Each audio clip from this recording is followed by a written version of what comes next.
D'après une source digne de foi, les dirigeants du club phare du Djurdjura n'ont pris aucune décision concernant l'identité de celui qui entraînera leur équipe la saison prochaine. Ils ont certes contacté Velu qui a posé ses conditions, mais les choses se sont arrêtées là pour le moment. Certains ont laissé entendre que la direction attend la réponse de Velu, mais notre source assure que ce sont les dirigeants qui veulent prendre tout leur temps avant de trancher sur la question de l'entraîneur. Ils ont établi une shortlist qui comporte 3 noms et ils devront faire leur choix d'ici la fin du mois.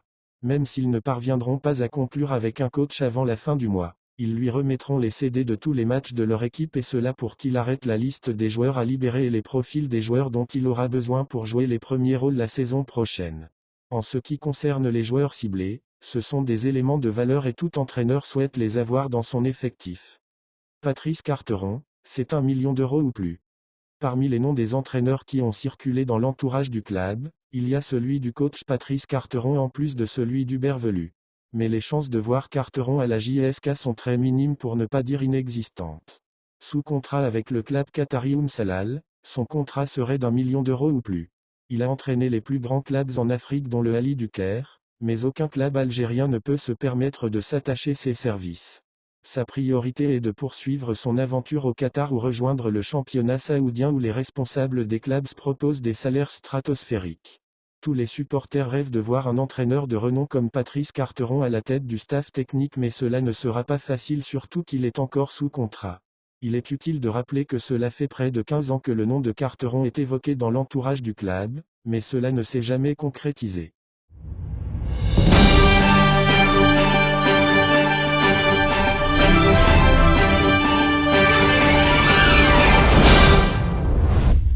Invité sur le plateau de l'ENTV, le capitaine des Verts et Rouges, Ayoub Abdellaoui, revient sur cette saison forte en émotions qui ont permis au MCA d'assurer ce 8e sacre bien mérité. Abdellaoui assure que lui et ses camarades ont senti le titre venir 6 jours avant d'affronter les Usmistes. À 6 journées avant le derby, on a senti que le titre était à nous et on a conclu face à l'USMA. Donc, après la victoire de 3-2 contre l'Esba, les Verts et Rouges sentaient ce titre. Pour Abdellaoui, le match le plus difficile de toute la saison aura été contre Biskra, le match le plus difficile lors de cette saison aura été contre l'USB au 5 juillet. C'était le jeune Boucherie qui avait marqué le but de la partie. Youssef Belali était absent, car il était en Coupe d'Afrique. Je pense qu'on était diminué aussi par les services de Banlanri et Banké Massa. Il y avait des absences, mais Andoulia on a gagné le match, 1-0. 3 précieux points, car avant cette rencontre, on avait fait 3 matchs nuls. C'était le tournant. Soit on allait aborder la suite avec force, soit c'était la débandade. Du coup, on était dans l'obligation de gagner ce rendez-vous. Par contre, en ce qui concerne le Classico qui s'était soldé par un but partout, il aura été le match qui a vu le MCA perdre 2 points qui étaient à sa portée, le match de la JSK, je pense que ce sont les 2 points perdus de la saison. Car on aurait pu éviter le nul et on avait tout pour gagner la rencontre. La JSK égalise dans les dernières minutes du match. Les Verts et Rouges avaient enregistré 3 nuls contre l'USMA, la JSK et le CRB. Et c'est à ce moment-là qu'Abdellaoui et consorts ont douté de leur capacité à gagner le trophée. Le capitaine explique, le doute s'est installé après les 3 nuls et avant l'USB. Ce n'était pas facile devant les Biscris. Ce but nous a vraiment remis sur la bonne voie. Double guillemets fermant. Le doublé est mon rêve et celui des Schnaoua. Beaucoup de choses ont été dites à l'issue de la remontada contre les Chélifiens, un match qui était à la pause 3-1 en faveur de l'Azo et s'est achevé par 6-3 en faveur du Doyen. Certains ont même parlé d'arrangement, mais Abdellaoui explique ce qui a motivé le groupe pour s'imposer. Le match contre l'Azo fut pour moi un match fou. Jusqu'à maintenant, je regarde encore le résumé du match sur YouTube. Si vous revivez ce match-là, il y avait une très belle réaction des supporters. Nous, les joueurs, nous attendions à voir le public réagir contre nous, car on n'avait aucune excuse pour ce score de 3-1 à la mi-temps. Cette belle réaction nous a motivés et nous a replongés dans le match. Il n'y a rien eu dans les vestiaires, si ce n'est le coach qui nous a montré qu'il n'était pas content de notre rendement. Il fallait réagir, surtout qu'on jouait le titre de champion. Belali qui était dans les gradins est descendu nous voir et nous a dit qu'il y aura d'autres matchs pour rebondir. Moi, en tant que capitaine, j'ai parlé, bien sûr, Djamel, Banlanri, aussi. On a dit aux garçons que le match n'était pas fini.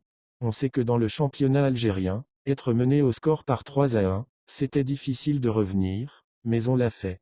Abdellaoui a parlé des personnes qui ont permis au club de s'adjuger le titre de champion, En commençant par son entraîneur, Baumel est le coach qui nous a permis de gagner le 8e sacre après 14 ans d'attente. Il était venu à la fin de la saison passée et a préparé la nouvelle saison et a gagné le sacre. Abdellaoui enchaîne, Hadj Redjem, pour moi, est l'homme de la situation qui a bataillé pour la réussite du Mouloudia d'Alger. Il est proche de l'équipe. Un président et fan. Il a toujours été un soutien pour les joueurs. Il n'a jamais été pessimiste. Même dans les moments difficiles, il positive. C'est son rôle de président. Et de poursuivre, aussi, Belali est le meilleur joueur du championnat. Henry a beaucoup apporté au MCA sur le terrain et surtout en dehors.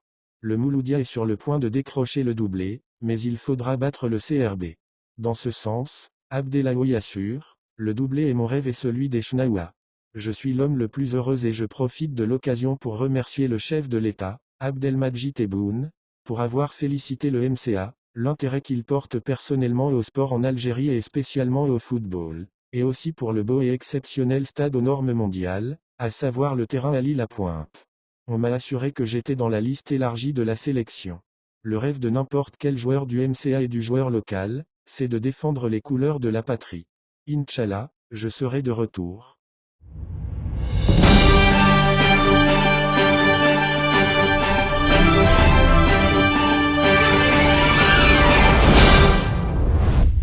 Deux jours après avoir réalisé les minima du 800 mètres, 1 pied 44-42, pour les Jeux Olympiques de Paris 2024, le jeune demi-fondiste algérien, Ali Mohamed Bouaned, âgé 22 ans, est attendu ce mercredi 22 mai au meeting de Marseille en France.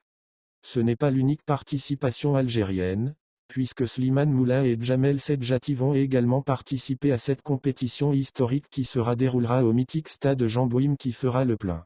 Ce sera aussi une occasion en or pour le jeune coureur français Yanni Meziane qui mettra à profit ce rendez-vous, en vue de réaliser les minima pour les Jeux Olympiques. Pour sa part, l'entraîneur Reda Abdenouz, qui coache Ali Mohamed Bouaned, revient sur la qualification au jeu de son coureur. Je suis totalement soulagé après que Bouaned ait réalisé les minima, ce qui va nous permettre de préparer sans stress cet événement planétaire. C'est le cas de le dire.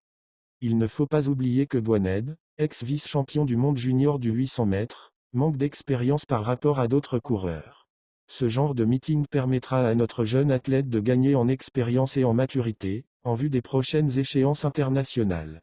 C'est un athlète qui a beaucoup de qualités et qui aura son mot à dire à l'avenir. À la question relative au prochain championnat d'Afrique d'athlétisme, prévu à la mi-juin 2024, à Douala, Cameroun, Reda Abdenouz s'explique. Que voulez-vous que je vous dise ? Il vaut mieux se concentrer sur les Jeux, l'événement le plus attendu par tous les athlètes du monde entier, que de se lancer dans plusieurs compétitions. Au plan de la préparation, ce rendez-vous continental n'est pas tombé à point nommé pour nos athlètes. Le chevauchement de dates nous incite à faire des choix. Il y a lieu de rappeler que c'est la première fois dans l'histoire de l'athlétisme algérien que 3 athlètes du demi-fond ont réussi à se qualifier aux Jeux Olympiques dans la même épreuve, 800 mètres.